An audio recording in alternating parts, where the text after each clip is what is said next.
let's jump into it then. Hello, everybody. My name is DJ Paradis. I'm the content coordinator for the Student Life Center. Hi, I'm Caleb Stevens. I'm from the Fencing Club. Hi, I'm Josh Durham. I'm an older member of both the SLC's Film and Game Committee. Lance Tompkins. I'm a member of the 501st Legion. Amazing. So today's podcast is sort of a special podcast for our week of welcome. We're showing a couple Star Wars films. So we have our incredible guest here, Lance, here to talk about Star Wars, the 501st, and all of this awesome stuff that we get a chance to do here at this building. Before we go into all of that, let's just talk about Star Wars for a second. Does anybody have a favorite Star Wars film, a least favorite Star Wars film? Be controversial. I think mine's pretty cut and dry. Favorite's Empire Strikes Back. Least favorite is the last one we just saw. Oh, yeah.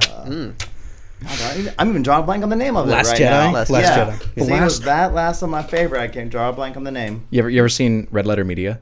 No, I haven't. One of the guys is there doing predictions for the next one. He's like, "What's the name of the last one again?" And the other guy's just looking at him from across the room. He's just like, "The Last Force" or something.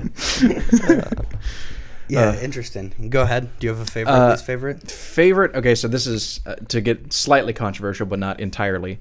So pepper, but that's the only spice. I think my favorite actually goes back and forth, and I kind of fluctuate back and forth on Empire and Return of the Jedi. Okay. So I know there are people who like, Ewoks and everything, but there are things I like in terms of what Return of the Jedi was. Now, if you're going off of film, I always say Empire hands down, but as the story, there are things in Jedi that work well. And then least favorite was Clones. It was episode 2. Okay.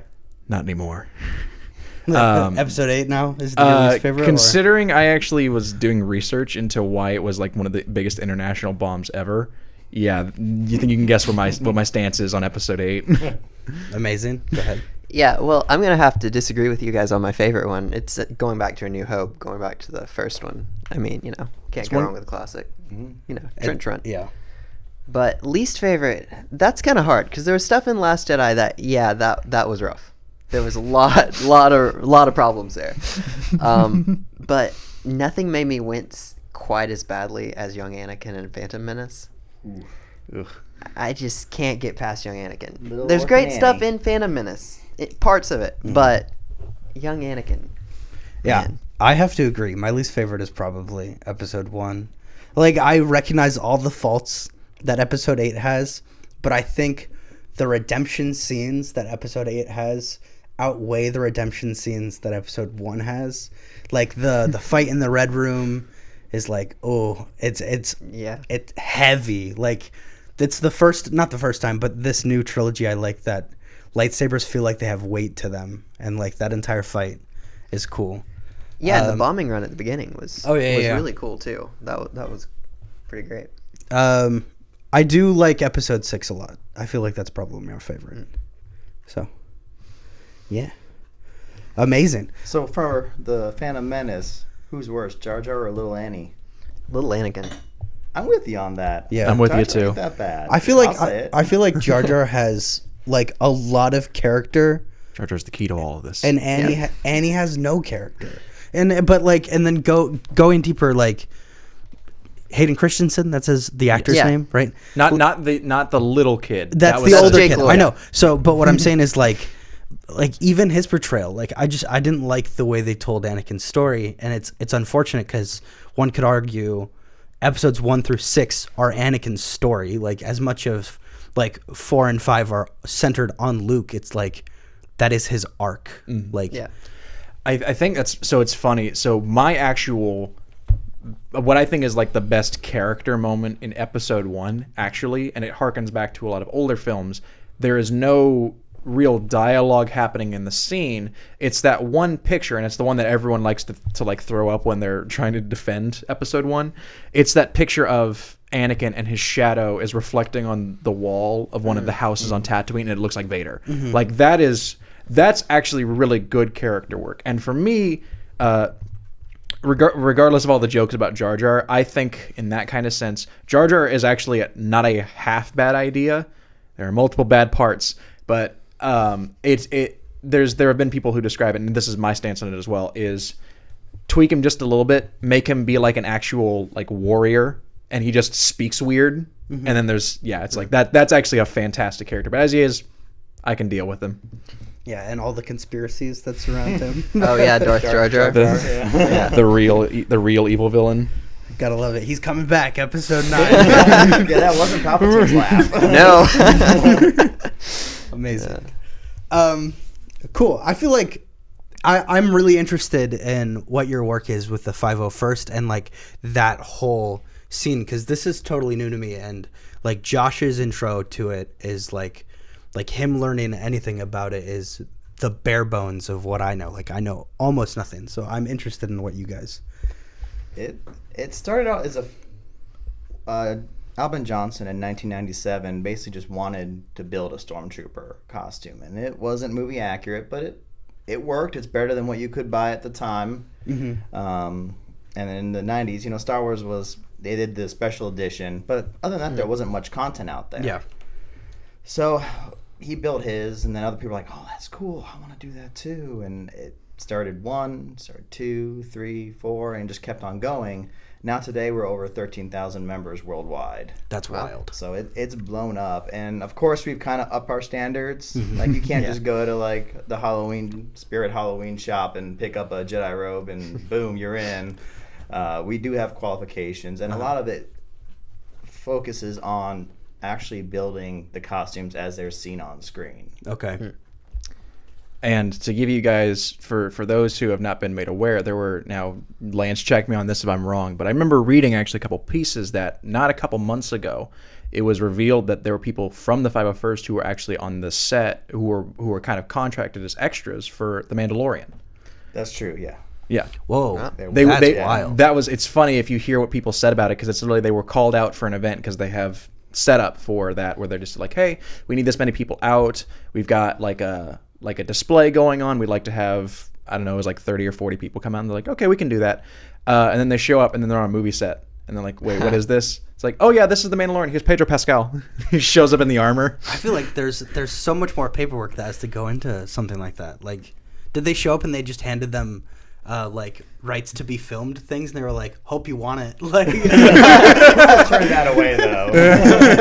I feel like it's a pretty safe bet if you call up members of the 501st and they're going to be in the Star Wars film as extras. Well, they're not going to quibble about the rights. Well, yeah, I'm just like, I would just be surprised showing up to what you think could be like a party or a gathering or something where it's just like, cool, Star Wars, and you show up and they're like, cool, you're in a movie. Like, that's wild. There's a lot of paperwork. Yeah. Obviously, you have to sign a lot of forms. They'll take your firstborn if you say anything about it. Stuff like that. Huge NDA, especially with Disney now too. Like, I mean, like, cool, go Disney, but it's just like wild. All the stuff they do, even with like MCU, Star Wars, like all of it is massive. So. Don't mess with the mouse. You just heard what they did to a Spider-Man. Oh yeah. Oh no. Yeah. Oh no. That was my favorite version of them. Totally off topic, Me not too. Star Wars related at all, but Everything's under the umbrella of Disney now. We can't escape the mouse. Yeah. Pretty much. all my childhood. Did you? They I got it. saw a meme. Sorry, jump in really quick. It was Rocket Raccoon and Bucky. Winter Soldier, yeah. Yeah, and it was like, how much for Spider-Man? He goes, not for sale. He goes, how much for the company? There's always ways around it. Yeah. All right, fine. Buying Fox Entertainment, but not Fox. Anyway, we digress. Cool. So with all of this, then how does like fencing play in? Are you like, I've heard you guys are doing like a demonstration maybe. What's the like gist?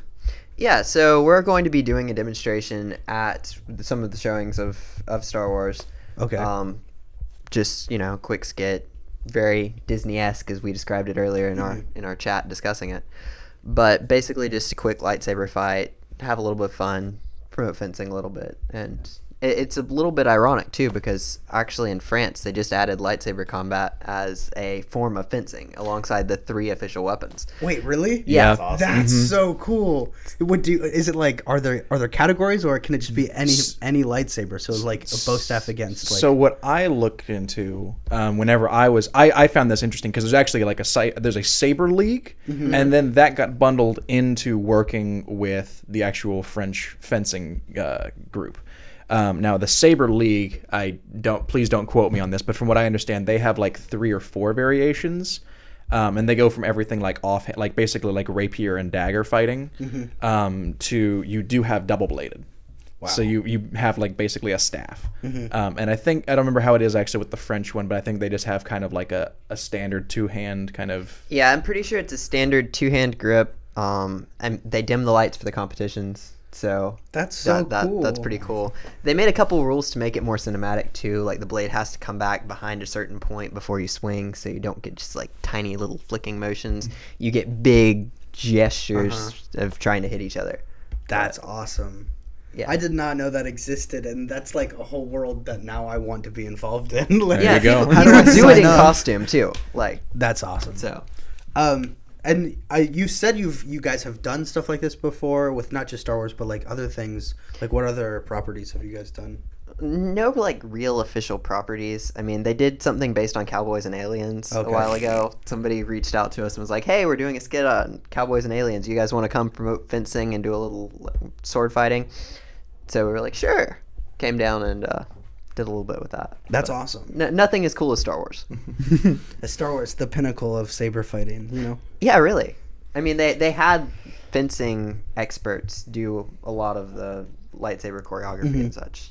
So. I'm curious now, because we're sort of talking about combat. Do you guys have like a favorite fight or a favorite like lightsaber scene from any of the movies, or like one that like jumps out to you? To me, like really quick, the scene in Rogue One where you see Vader for the first time.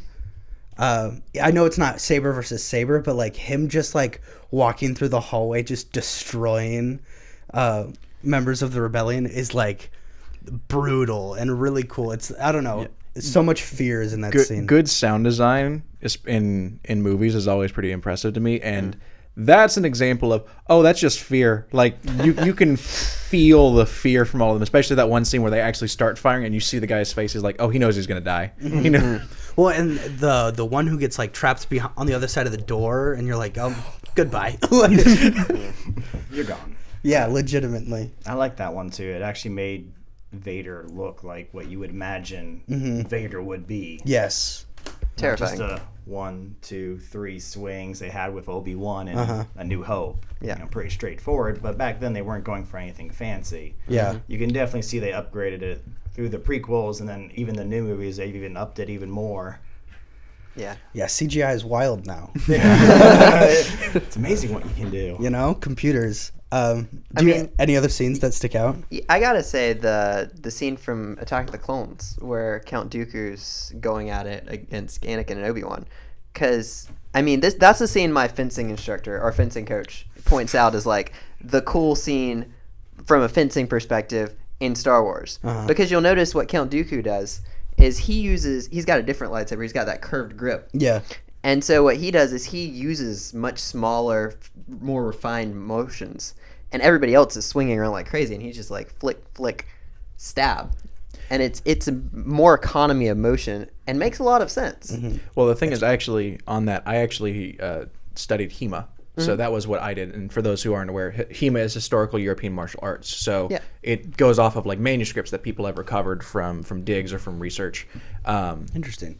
But the thing that's funny, and kind of one thing that's about that is that it might also just be Christopher Lee, because Christopher Lee was a god amongst men in a lot of aspects. In a lot of ways. I think actually, if I'm right, he was a trained sword fighter, which is why he requested that curved grip. He requested it.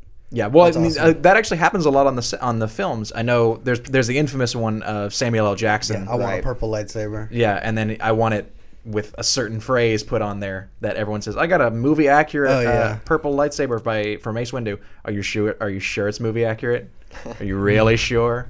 But I've heard that happens actually a lot on some of the films. So that's cool. For combat, saber on saber. I like a lot of the ones that have like a ton of history behind them. So I like the final throne room fight in Jedi. And to go a little bit off of the films, I actually really like Rebels in the episode Twin Sons, which is when Obi-Wan fights against Maul and it's their last duel. For those who have not seen Rebels, there are things that leave me skeptical of the whole show, but that episode and specifically that scene is incredible.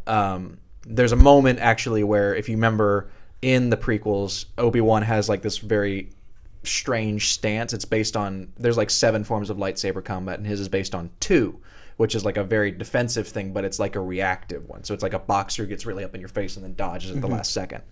And then he goes from that position that he has, and it's in episode 3. You see right before he faces Grievous, he goes from that into the he goes from that where he's got like fingers out, and he's got his first 2 fingers out like a viper strike kind of thing, and one arm is like straight back behind him. And he goes from that and he transitions into the one from episode 4, the one that Alec Guinness uses, which is like a samurai kind of very defensive pose. And I think that fight, and it's very short. I think it lasts no longer than 30 seconds.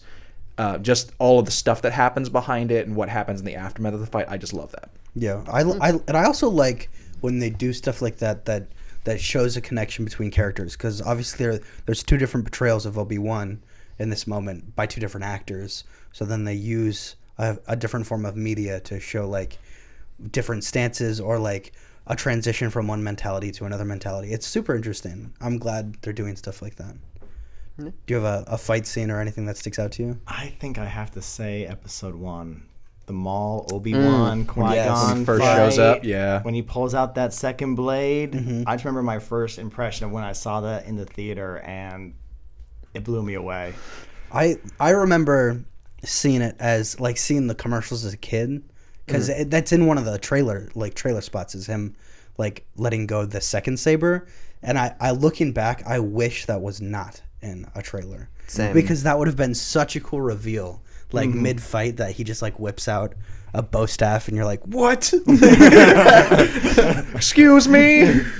But yeah, that fight is stellar. The music is incredible. Like Duel of the Fates is hard to beat. Yeah. I'm sure that helped a lot yeah. too. Just the soundtrack Yeah, with it. It's to me, it's wild. Like John Williams is able to create scores that people know by name, that like people who may not be like music buffs or movie buffs, like they know what Duel of the Fates is. Right. You know, and his like iconic theme creation with like all of it.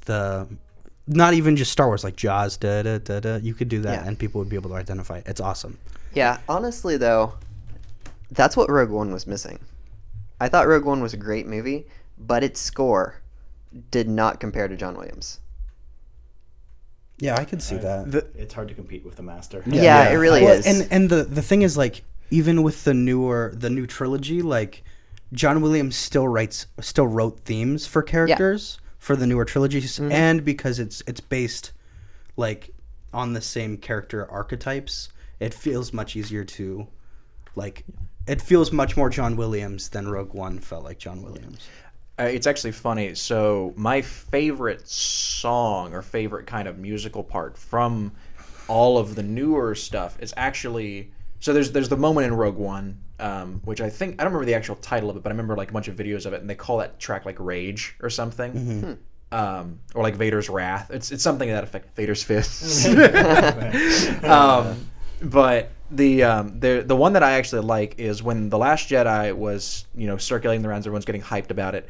The theme that they use in that trailer, which is kind of it's not the full super long trailer, it's kind of the TV spot one. They use a version of like it's kind of got notes from prequel style stuff, but it's primarily based around like the I don't remember which one it is.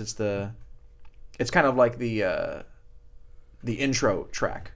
It's kind of the one that plays as the yellow text crawl goes. Okay. It's very heavy on the violins, and at the very end it has a very it's done in a minor key, so at the very end it emphasizes that a lot, and it's very imposing with the horns. It's really, really impressive. If you haven't heard it, I recommend you just look up like Last Jedi TV spot trailer song. It's actually really good. Interesting. I feel like if I could, I would totally cut in some music there. Maybe I'll just link it or something. Check the bottom. Check the link. Because I offhand, I can't think of what you're thinking of. But like with a lot of these, just like if you said the Star Wars, like the Two Sons or whatever,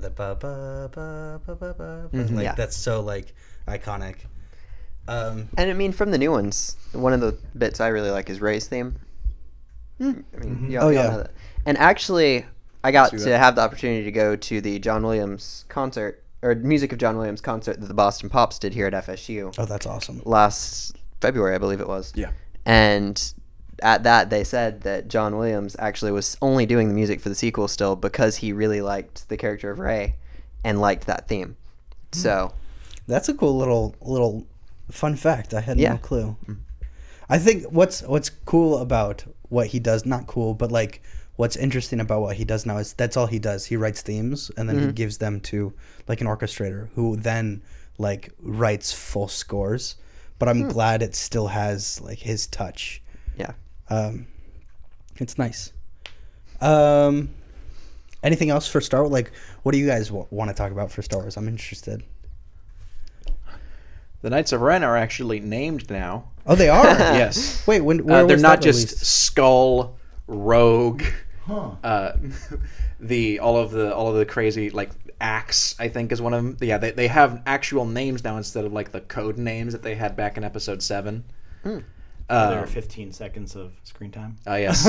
Hopefully not. Their silhouettes, 15 seconds of screen. based on leaks that may or may not be true. They have Disney's great with leaks. Oh yes, they have a fairly impressive story. So, or at least like impact in Episode 9. So, we'll see. But like I said, at least they have names now. They're not just, hey, that one looks like it's got a waffle iron for a face. Yeah. I'm super curious with what they're gonna do for Episode 9 because to me it feels like they have to set up stakes and finish them in one movie versus like like the original trilogy, like so much is building to Episode 6. You know, like the discovery in Episode 5 of like Vader's true identity and all that. Like it feels like good way to it avoid felt like a spoilers climax. there. You know what? Good way to avoid spoilers there. Yeah, I mean, oh my god! Nobody talks about the fact that it was released in a paper like 6 months before the movie. Oh yeah, and then no, they that was released and then no one believed it. They're like, no, this isn't gonna happen. It can't be. Yeah. Yeah, nothing. But yeah, with the whole, I don't want to give away too much. I don't know. Whatever. Episode 8, we have a very important character dies, and you're like, well, what? Like, where are they gonna go now? It doesn't feel like as much is at stake now. Yeah. Than there was in previous like iterations of this story. Honestly, if you haven't seen pretty much all the Star Wars movies at this point, you should go watch them. Pause this podcast, come back to it when you're done watching all of those movies. We'll be here. We'll be Cool. waiting for you. Yeah. So when Snoke gets cut in half, like Right into it. Okay, right into spoiler territory. just like what? I get that they want Kylo to be this like menacing thing, but it's like it's He's not not. believable. Yeah. Like I like Adam Driver as an actor. Me too. And for those who are more comically inclined, there's a character in a very good pulp series called The Shadow. He looks exactly like the main character from that. Go compare the pictures of them, you'll see exactly what I mean. And I think he's a great actor, and he seems like a pretty cool dude. He did a good work in the movie Silence. For any of you who have not seen that film, it's kind of an artsy film. It's based on a fictionalized retelling of actual people who were involved in like the missionary effect over in Japan, and they got tortured, and they went through hell and back in their time over there. And he did a very good job in his role there. And so in my case, it's less an issue with him; it's more an issue with the script. It kind of goes back to the whole prequel dilemma, where it's like Hayden isn't necessarily a bad guy, but some of the writing is kind of questionable, or Yeah. I've liked him in other movies. Like, it's not that I don't like him as a person. I just didn't like that trilogy's or him as an actor. I didn't like that trilogy's portrayal of Anakin. It was pretty flat. Yeah. Yeah. Yeah. Could Especially you with- say it's flat as a certain type of paper, one that involves sand? A sandpaper? It's rough He hates and sandpaper. coarse. Yeah. Of course. This is worst kind of paper. Amazing. I'm curious. So, what are your specific issues with episode 8? Because I know we all. How long do you like, want this podcast to be? Not Yeah. too long. Well, because Where so to begin? so what Yeah. I've seen, what I see, most people are upset with either the thing that I said, where like Kylo Ren doesn't feel like a believable villain compared to other old villains, or like I also saw people that complained about the Finn like story going off to the other world and the whole gambling thing. Like where do you feel like they could have? Give me one area where you feel like they could have done better in this movie. I do have to say, I loved how they freed the little horse things Uh-huh. on an island. Did they not think it was just going to Yeah. get recaptured? Yeah, Like, yeah. that whole thing was pointless. I thought you were serious about loving that for a second Oh. until you finished your sentence, Yeah. and then it was I like, saw oh, 3 pairs of eyes just get suddenly very wide. It's like, you freed it, but it's going to be back in its pen tomorrow. Like, Yeah, what yeah. are we doing here? Congratulations. Legit, especially with all the flying things. Like you even see them like hover over the Yeah. group that like breaks off. You're like, cool. So they're caught. Like,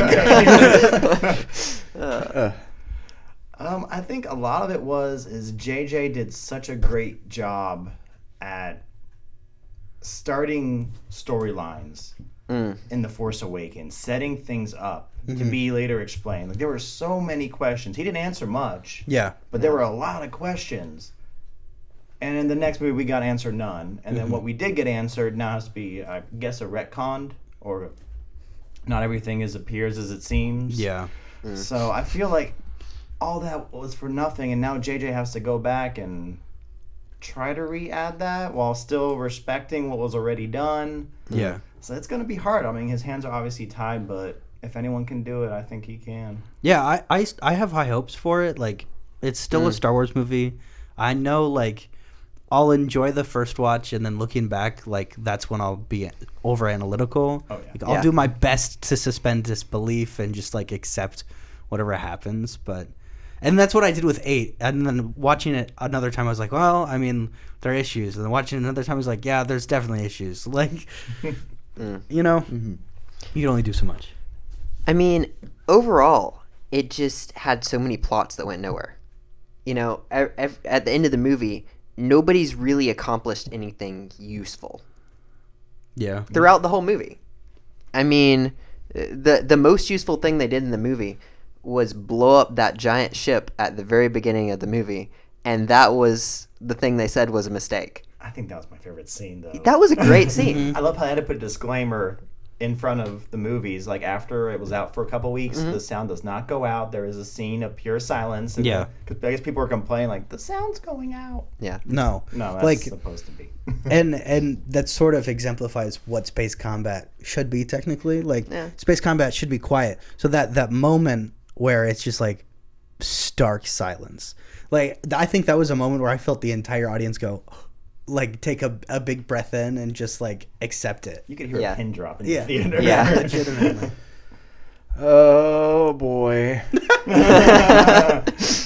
Okay, so I'm gonna. So there are a lot of issues I have with this. So I can boil it down to this. When it comes to the new series, I appreciate ideas. I appreciate attempts to go for something. But I can, and I'm not the biggest fan of 7. I know a lot of people really like 7. I'm not the biggest fan of it, but for me, it's more of a neutral stance. It's not like I actively dislike it. But my thing with it and comparing it to 8 is this: for 7, after I watched the film, my issues with it started to come out. So you could think of it like a ball of yarn unraveling, but it happened after I saw the film. I enjoyed the film. I enjoyed a lot of the aspects that were put into it. I like the fact that things were set up for the future. Then as I really sat and thought about it, things started to come up, certain issues started to come up, like why are these flashback things happening? Why is Poe suddenly why does he turn Poe? Why does Finn suddenly make a massive turnaround? What are these things like the Falcon or the moments that just happen? There are moments that just happen in episode 7, and it's like they try and explain it afterward, but it's more like, okay, that makes sense in the moment, but what about all the stuff behind it? But I digress. But the main thing is, for me, 7 kind of, the issues I had with it started to unravel, or started to come up after I watched the film. As I was watching 8, I had moments of just like, I kind of sat back and looked at my chair and like, that doesn't make sense, or why is this specifically happening again? Why aren't we light speed bombing everything? Yeah. Right. So there's listen, I've been down this specific rabbit hole for about the last year. Yeah. I think everyone has. Yeah. There's a Death Star. How do we fix it? Yeah. There's Let's take a droid, let it jump to high light speed with a small craft. Problem solved. Yeah. Yeah. Literally every problem solved. Yeah. It's like introducing time travel into anything. It's like, cool. Now you have a way to fix everything. Yeah. Or careful with break that. everything. Careful with that. Careful with that. No, my so the other thing. So I have 2 main problems with episode 8, and all of the other things that people could anticipate as like, that's a problem or that's a nitpick. You can determine everything else from these 2 main points. One is time. 7 and 8 happen within about a week of each other. If you actually look at the actual like calendar kind of stuff for it, in terms of time, it takes about a week for the events that's ended episode 7 to the start of episode 8. It takes about a week. Between 4 and 5, that's a good and a bad thing. You can interpret it either way. It's implied that it's been like multiple years. Like it's almost implied it's been like 3 or 4 years. Like Luke is very clearly not just like, he's still kind of, naive and wide-eyed, but he's been somewhat hardened because he's been through some of it. Like he's doing recon missions, he's checking everything, he's learning how to run, things like that. Yeah. Episode 8 happens, and that whole initial fight happens, and it's like, wait, didn't they just destroy the thing that was essentially your Deus Ex Machina? Didn't they fully destroy that like less than a week ago? How do you guys still have this much here? Isn't it also like, it's a space station? So I'm assuming you had a bunch of your inventory on it. What happened to that? And it was a planet-sized space station, Not just a moon. not just a moon. They upped the moon. That's no moon, it's a planet. That's no moon. It has moons. So the one thing is time, and then the other thing is in episode 8. So as opposed to it being, you don't answer any of the problems from episode 7. Episode 8, in a lot of ways, seems to specifically go out of its way to give an answer to the stuff that happens in 7, but not give one that's, you could either say is satisfying, so it's either an unsatisfying answer, or it's an answer that not only is it unsatisfying, it's almost like specifically saying, I don't want that to be real, and you should be shamed for thinking that was real. So there's the whole quote-unquote reveal, because we don't know how true it's going to be in episode 9, where Kylo turns to Rey and he's like, your parents were nothing. They were junk traders who sold you for drinking money. Like, and I didn't buy it. No, that's why I say quote-unquote reveal, because that's probably like the thing where if there was not another film after that, that would be a lot worse received. Yeah.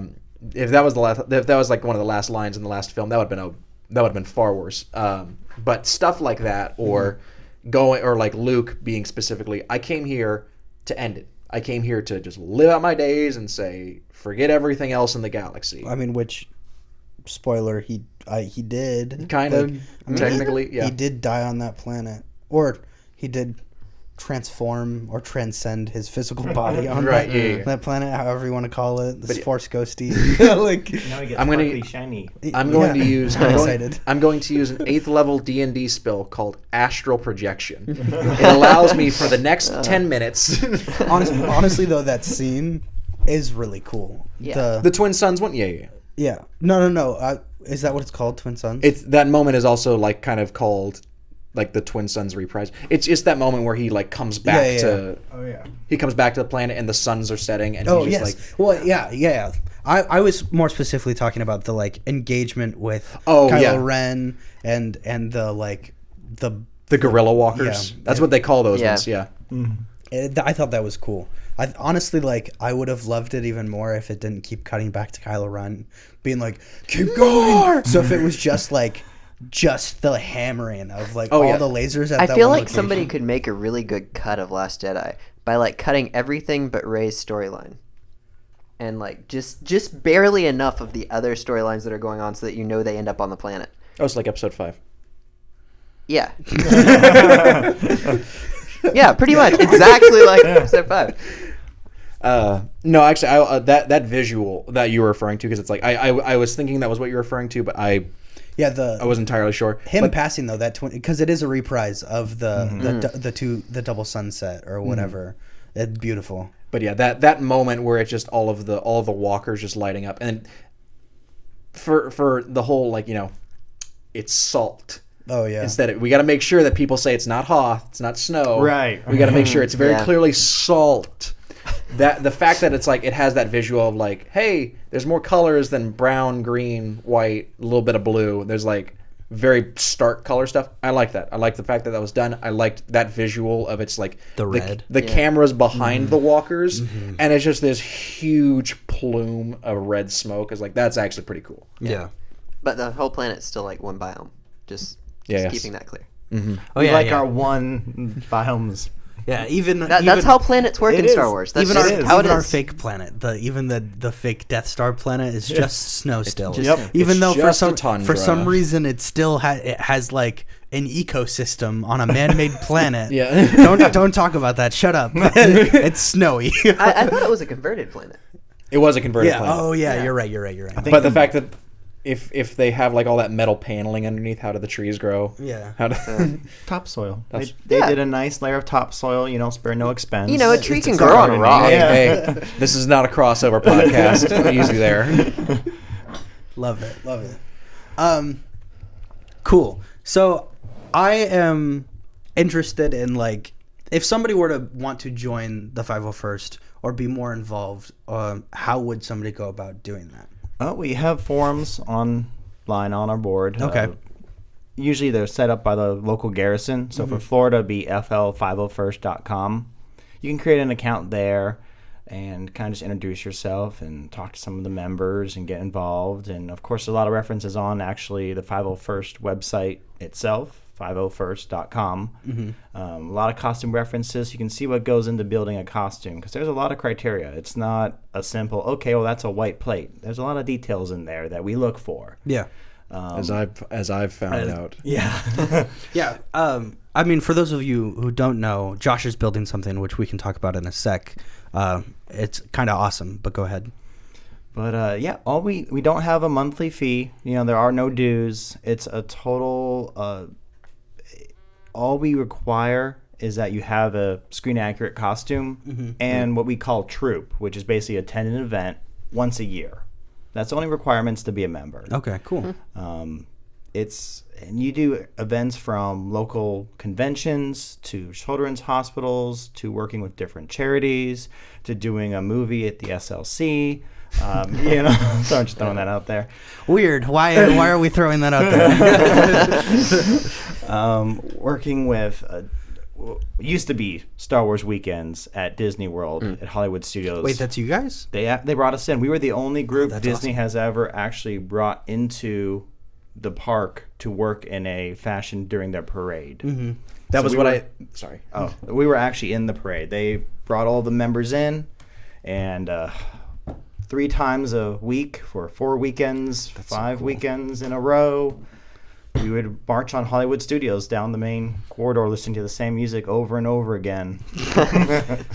I mean, it is pretty cool, though, that you guys got to do that. Because, I mean, especially with Disney, not even just their properties, but, like, Disney, like, location. They hold that super seriously as, like, Oh, yeah. a former employee of theme parks. Oh, yeah. One's without ears and one's with ears.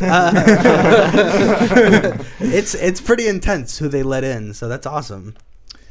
Yeah, that was actually one thing I was going to mention is I think I had told you that where they did things like that in the past. I don't know what was the exact cause of that changing. Was it just because of like Galaxy's Edge and actually having employed stormtroopers there now, or was it? I assumed because Galaxy's Edge has like their own thing. It's super interesting. They're creating their own world there. When you walk into Galaxy's Edge, you're at the Black Spire, which is what they call it. They have even their own dialect they'll greet you with. Oh wow! Yeah, like if you're leaving, I was just actually reading a little bit about that. Like when you go, like they're by, or like they'll see you next time is, I think something like, till the next spire or something like that along those lines. Like there is a specific dialect when you go there, and the cast members kind of help you intro into that. But there is a dialect there, and everything's written in Arabic, and that's cool. They bring you into that world. Like when you're in that world, that's their goal is. You're on that. Batu's the name of the planet. Got it. On a similar note, because I'm curious, Which I'm sure has one biome. Yeah. Singular biome planet. And this is actually something I'm curious. So for those who are not like big people for like the costume stuff or like a lot of the figure stuff, there was a thing that was released a couple months ago where it was a new trooper, and I don't know if that was actually supposed to be it. People are kind of wondering if it's going to be in episode 9 or if it's actually like a new thing they're putting in the new Orlando. Is that the red one? It's no. So there's the Sith Trooper, which is the one that everyone's laughing about because they're like, hey, it's like all bright red, and then like why on earth would a Stormtrooper have that? And it's like we had Magma Troopers like back in the 80s that had the exact same color palette. Yeah. But no, there was one. I think they called it the Mountain Trooper, which was supposedly exclusive to Batu, and I didn't know if they'd put that in the park or if you'd seen any of them. I haven't seen it yet, but I mean, right now it's stage 1. They've got more stages to go. Yeah. So I'm sure they're holding that in their pocket somewhere. I heard they were doing this thing. Correct me if I'm wrong, and it will probably change in the future when it's less popular.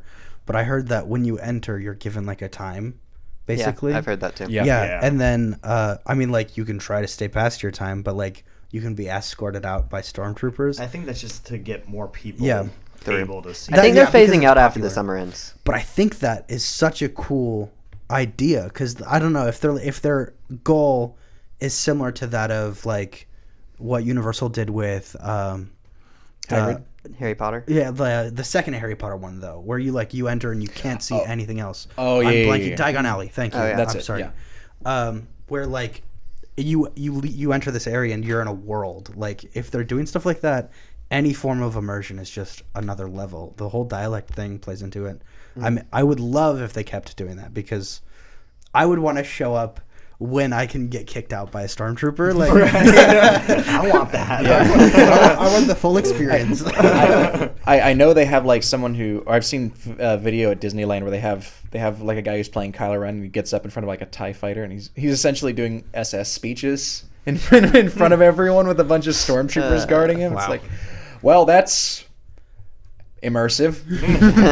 When the whole like to I don't know if this is how true this is, but I saw a video on YouTube of somebody like how you get the custom lightsabers, or how you get involved is you like go up to a scrapper and you ask to see the scrapper's wares or something, and then he shows you like different parts, and then you pick sort of the direction you want to go. It's really interesting. And they give you like a pin and a time, and you come back later and they let you all in, and your pin shows like the set of like 8 to 10 parts. I don't remember exactly how many it is. But and then you like pick from those and build a saber. It's super interesting. One of my friends, did one of the previews because they were the cast member. Yeah. And I guess there's a lighting ceremony along with it too, where you'll turn on your lightsaber and it shows you what color it ends up being or what. Well, because you pick your kyber crystal color. Okay. Yeah. Oh, okay.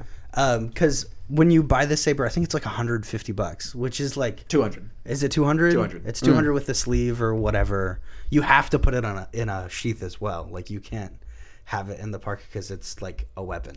But whatever. So $200-ish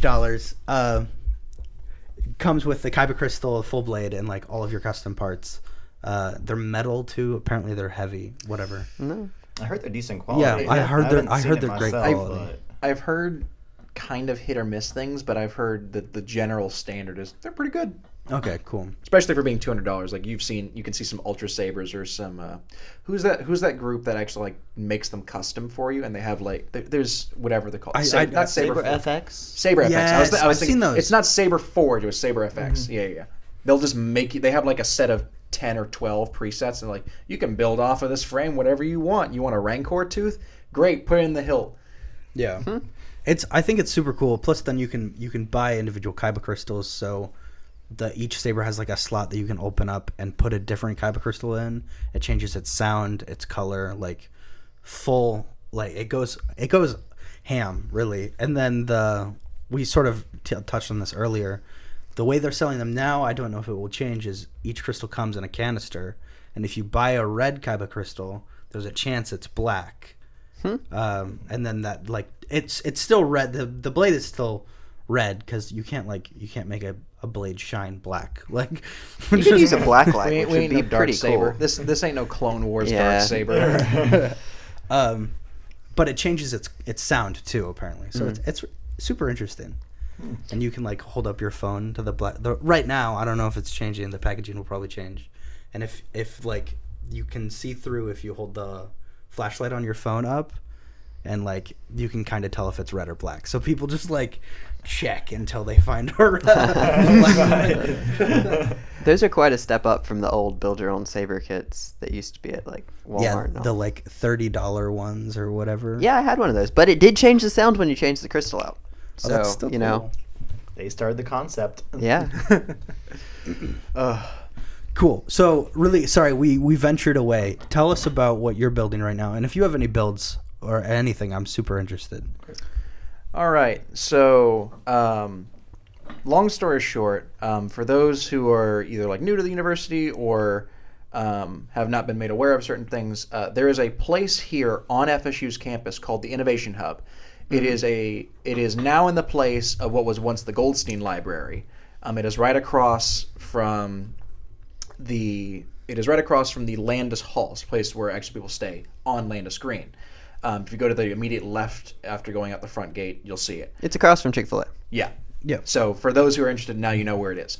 But That's a good way to put it. No one knows Chick-fil-A.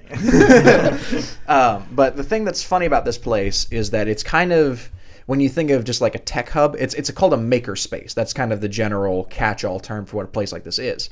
And you go in there, and it's super clean lines. Everything's bright white or like got marble, and it's very cool. The people in there, I adore everyone in there.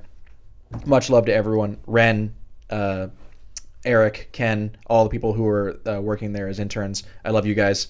But what I'm doing, and what's kind of the thing that's tied me to this and why I'm actually helping with setting up all this, is I kind of had a desire. I was like, I've helped people make costumes in the past. I've helped a friend of mine do Artorias the Abyss Walker. You can put in a little graphic here if you want. Yeah.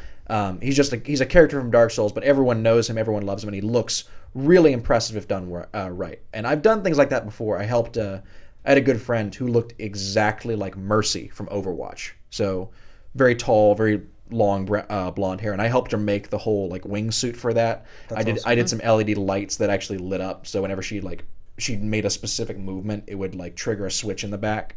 So I've done that kind of stuff before. That's cool. Dude, cosplay blows me away. Anyway. Oh yeah, no, there's some crazy stuff you can do. But to go off of that, I was like, I've helped people make stuff before, and I have like little props here or there, but I want to make something that's for me and that's a big old suit. And I've done stuff with foam, I've done stuff with wood, I've done stuff with even metal. I actually did some work as a blacksmith a little bit. But I was like, you know what? I want to try this because I'd kind of been experimenting with 3D printing.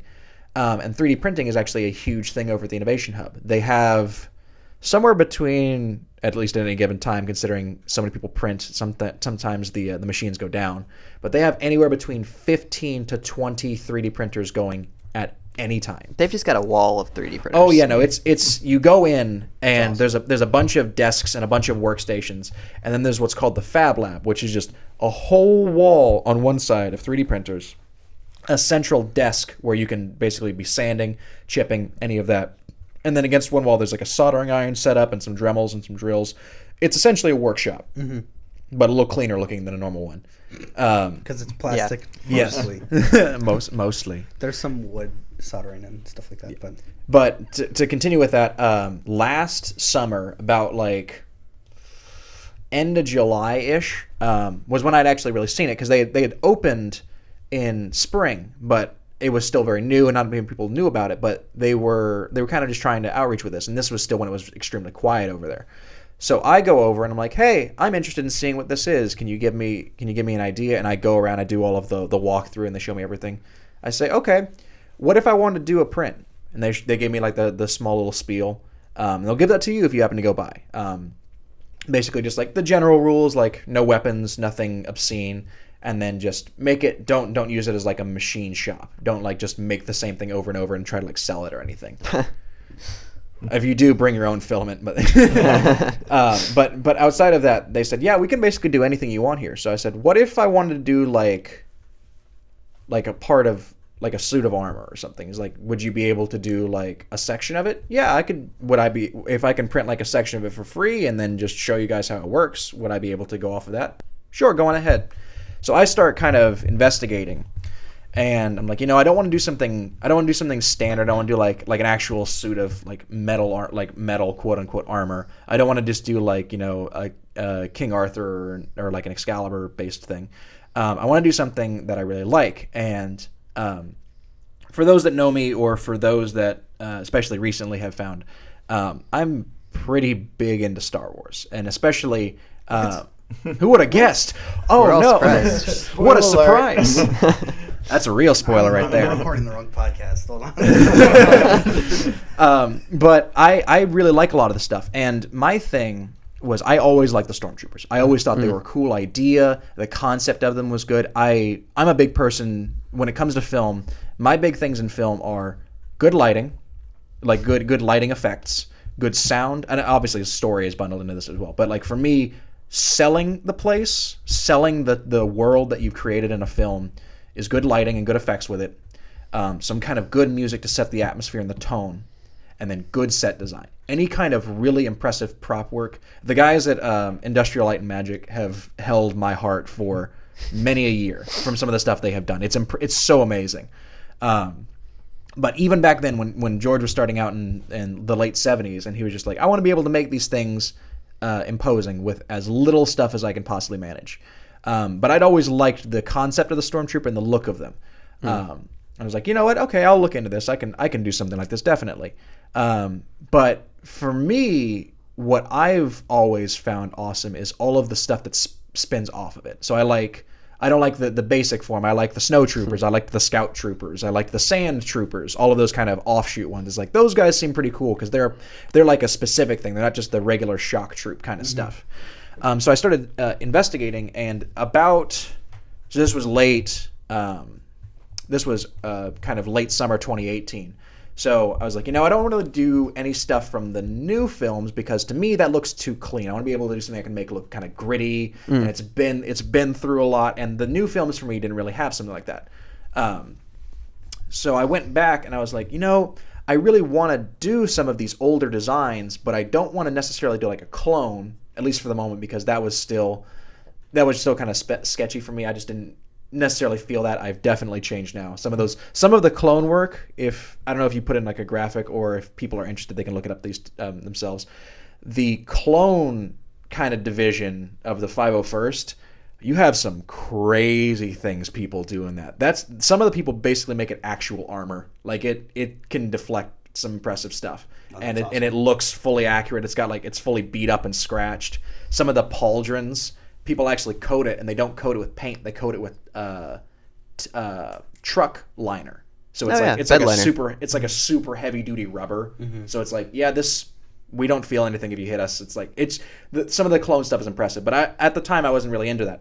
So I was like, you know what? I don't want to do any of these super noticeable designs. I want to do something that's a little bit different, something that's a little bit harder to find. And I'm looking, and I had seen Rogue One about a month or so after it came out.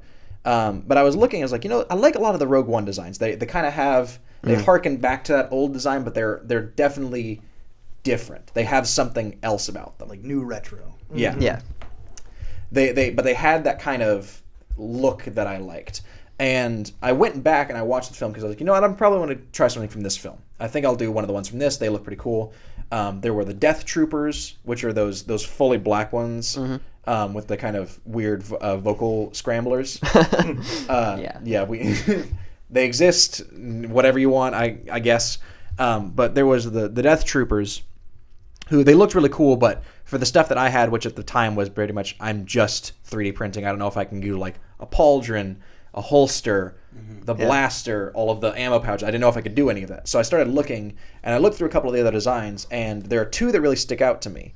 And then I decided against one of them, mainly because a lot of the colors have been harder for me to find, because I'm pretty much doing this on a college kid's budget. And I'm doing this in such a way that I want it to be something that people know, but it's not super obvious. That was kind of the whole mindset I was doing behind it. So there were two that I narrowed it down to. One was called the Shore Trooper, which is the kind of, you see them a little bit in the end of Rogue One. They're kind of the beach people. They have like the very gold, the beach people. Beach people. Aptly named. Yes. Shore Troopers on the beach. They're the people who kind of defend Scarif base. And I thought, those guys look pretty cool.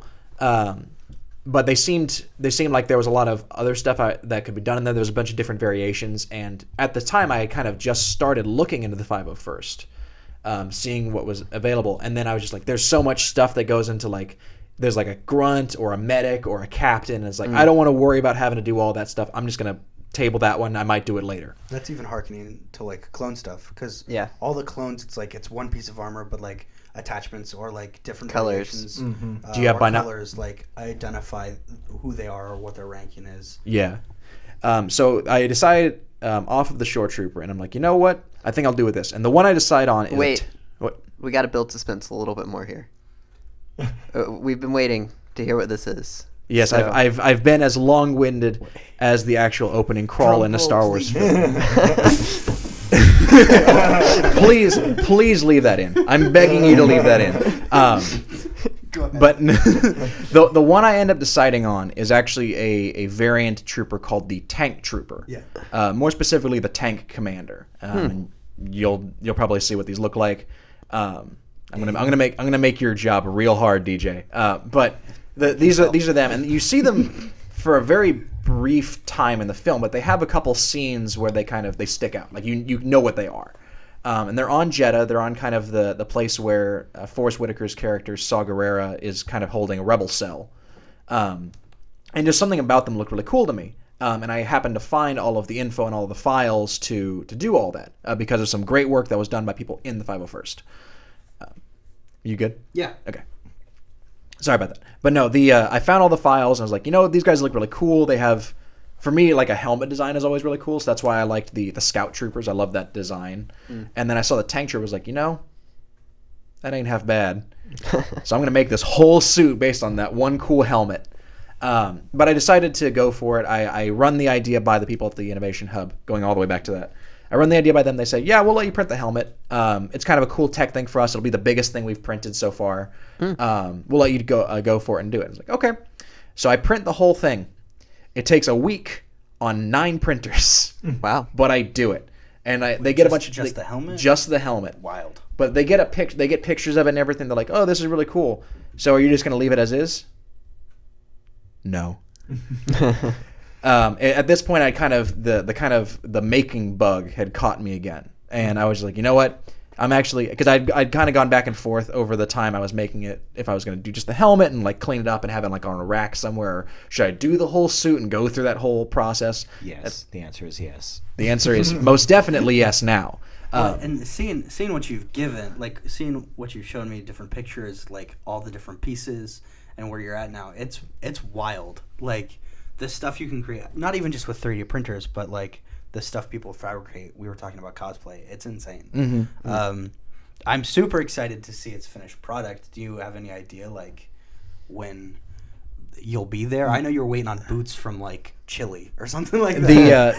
The thing. So So to kind of to bring everything back to the whole point of why I brought this thing up, I'm doing this as a tech demonstration for our university, saying, hey, you can do some really cool stuff with the stuff that's available here, with all of the information, all of the application you can do here. So for those who want the very short version, to skip to here, I am doing the whole suit, all armor, all plates, all like the chest, the stomach, all of the armor, save for like the straps and the buckles. Every part of it is 3D printed. I had to work through some of the people who, again, the 501st has some really impressive makers. I had to get some things shipped from overseas because I'm not a tailor. I do work in armor. I don't do work in fabric-based things. But I had to get things. There's a guy in the Philippines named Jim Trippin. He goes by Jamiroquai. Nice. I would say most everyone who's probably listening to this podcast is not old enough to get that reference. But he sent me custom fitted both a shirt and pants. I had a guy in the UK named Paul Prentice who actually did a lot of the work in formatting the Shore Trooper and getting that design as realistic as possible without actually getting one from the set. And he sent me all of the stuff, like he sent me rubber castings for the shoulders and the buckles and everything. And guy's an absolute gem to work with. And then the thing that I finally got was I had to go a little bit outside of even the regular stuff with the 501st. There's known to people who sell it called Imperial Boots or Imperial Surplus. But I am cursed with giant paddle feet. So the biggest those people normally go up to is like 12 and a half shoes. I needed size 14s. So that was a bit of an interesting bit. So I have to scout around. I ask a bunch of people on the forums, and they say, "Yeah, look at this guy down in Ecuador. His name is Giovanni." That's what it is. Yeah, and so I knew it was something wild. I contact him. I'm like, "Hey man, would there be a way you could make me some boots?" He's like, "Yeah, what kind do you need?" These ones, and he has a whole selection of ones. The ones I needed were not ones that he already had like presets for. So I get like I send them this like at the very start of spring of this year, and then I get a lot of the way through the making of the suit, and then I come back around and I was like, hey, I know it's been a bit, but would you be able to make these boots? He's like, oh, I already have the models for them. You look on my shop. Sure enough, they're sitting there. Like, did I do that? Did he make those because of me? It's like, oh, that's awesome. But I send the thing through and I say, hey, here's my size, here's all my info. And he says, oh yeah, I'll have it. I'll start working on it today. Nice. What? But yeah, I finally got those the other day. They fit like boots, so I'm gonna get some nice inserts, because for those who are interested in this, be warned, trooping can last for multiple hours. They do recommend some good inserts for your shoes, so I'm gonna get those. I'm gonna be working on the suit, try and get it finished within the next week or so. The hopeful goal is when we actually have our showing of A New Hope and Revenge of the Sith, I believe, is the film. We're showing, we're showing the original trilogy, all of it, and also Revenge of the Sith now. So we're showing 3 through 6. Very nice. Which is kind of awesome. So that makes my job interesting. But before A New Hope, which is going to be this Friday on April 30th, and we'll discuss that in a minute, the plan is to have the whole suit done by then. I've gotten most of it either already finished or almost finished, and now it's just sitting in a box, waiting to be strapped together and weathered to look like it's been in a tank. So the hope is to be able to have that thing fully prepared, have it be able to fit me, and then whenever we do our film, I'll be there in announcements in full gear and say, hey, that's a lot of rebel scum I see in those stands. Yeah. That's cool. Enough about me, thankfully. Now, I assume you've built before because you're in the Yes. 501st. So do you have like a favorite build, or are you working on something right now? I've got a lot on my workbench right now. Nothing completed at the moment. It's all bits and pieces. Once you start and build a costume, they're like potato chips. Oh, yeah. You know, I just want one. You have That one. old Lay's ad. You know what? Let me try that other one. And then you just keep on going and going. Yeah. My first costume I started with was Boba Fett. Nice. And I just wanted to make a cool Halloween costume. And that's how I got roped into this craziness. And after that, I decided I like to put myself through the possible worst ideas I could ever imagine. So I decided to start doing more latex-based costumes and doing aliens. Ooh. So I do Bosk. I have a Katina band member. That's cool. I'm almost done with the Weequay, which is Skiffguard, common name for him. You done an Athorian? I have a little bit of an Akbar in the works. Wow. Haven't done a Thorian yet, but I'm Greedo's next on the list once I get to that point. But yeah, I just like basically being extremely uncomfortable and yeah. Amazing. So is this like is this a full-time thing for you, or do you? What else do you do? I work for the state. Okay. Full time. It feels like a full-time job. It does. I was the commanding officer for 5 years in Florida. Okay. And right now I'm just working with Lucasfilm for any events they have in Florida. I help orchestrate that, get them basically doing casting. Got it. So they'll come to me and say, hey, we got a request for Walmart or Best Buy, and they want a Vader and 2 stormtroopers. Well, knowing Lucasfilm, okay, Vader's got to be a certain height. I need 2 stormtroopers about 5'9", 10, 11, both equal size, so they can't be tilted. So it's that kind of stuff. So I go through our member base and select, hey, you have a costume that meets criteria. Would you be interested to do this event? So that's so cool. Which is a full-time job. Yeah. Yeah. I just didn't know what the logistics went into it. That's really awesome. I just it's weird because to me I can't speak. Reset. It's weird to me because this stuff would have flown so far under my radar. You don't think about who's in the costume or where they're from or anything. It's just awesome to think that there is this whole division that unless you're privy to it, it's this secret thing. Because I would just assume it's a person who made a costume, or it's just a person who bought a costume, or it's from Disney. They're this organization. It's just cool that it exists. And we have to be really careful about that too now, because we do have to make it known when we do an appearance that we are a fan-based costuming group. Because if people walk up, you're like, oh, it's a stormtrooper, they work for Lucasfilm, or oh, that's a Disney employee. Yeah, we're not. Right. We are just fans who were crazy and decided to join this world of costuming. Well, it's cool because it's a good cause. You guys do stuff with charities. I think it's really awesome to see people just trying to make other people happy with work they've done. So.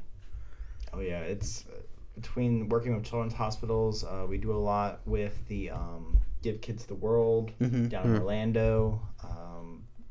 Joe DiMaggio Children's Hospital in South Florida, Wolfson over in Jacksonville, even local children's hospitals. We worked with TMH, I believe. That was a while ago.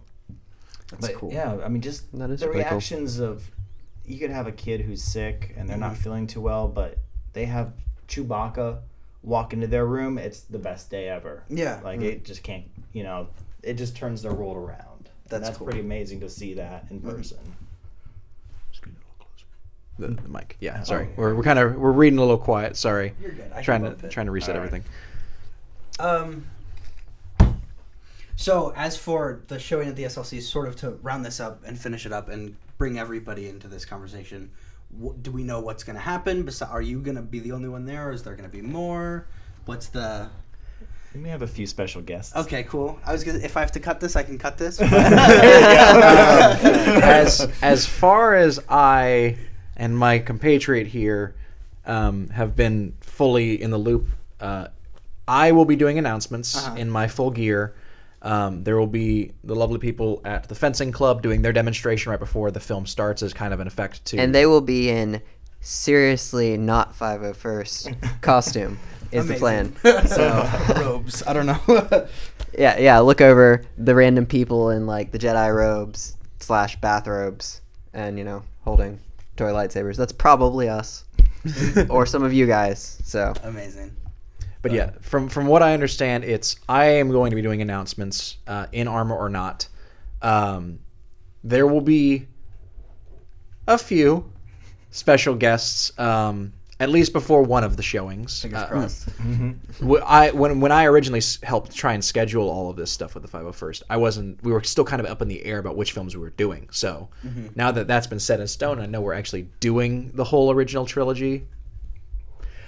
Things are going to be a little bit more interesting from here on out. But at least for that first night, there's going to be a hefty sum of people. Cool. That's the kind of hope. Things are looking pretty decent right now, and the 501st has, as Lance will probably say in a second, a pretty diverse selection of people from all across the country, and especially region by region. So, I'm less worried than I would have been a while ago. Well, that's good. I've got a good feeling about this. Yeah. Well, I'm super excited. Sort of being like new to the building, almost like this will be an awesome event. You were gonna say something. I'm sorry. Oh no. Does anybody have any like closing words before we finish up? No. I mean, if this is something that interests you, costuming, or any costuming, but obviously Star Wars specific, go on, do some research, check on the boards. Now 501st is just the bad guys, but we also have the good guys if you want to do a Jedi, and that's the Rebel Legion. And you can also do a custom Mandalorian, and that's the Mandalorian Mercs, and it's a growing costuming club right now because you can be creative. You can create your own character. So if that's more your fancy, then that's a good club for you too. And we all work together. That's awesome. All of us. Each day there's a new club, it seems like, because there's also the Dark Empire, the Droid Builders, if you want to build an R2-D2. We actually have one of those in Tallahassee. Oh. Yeah. Oh. That's awesome. I'll link your stuff in the description too. I'm super excited for this showing. Like Josh said, and like I said, we're showing Star Wars, which is sort of why we're doing this podcast. I'm pumped. Seriously, thank you all for coming. And I appreciate all of you. Have a good one. Thanks, guys. See ya.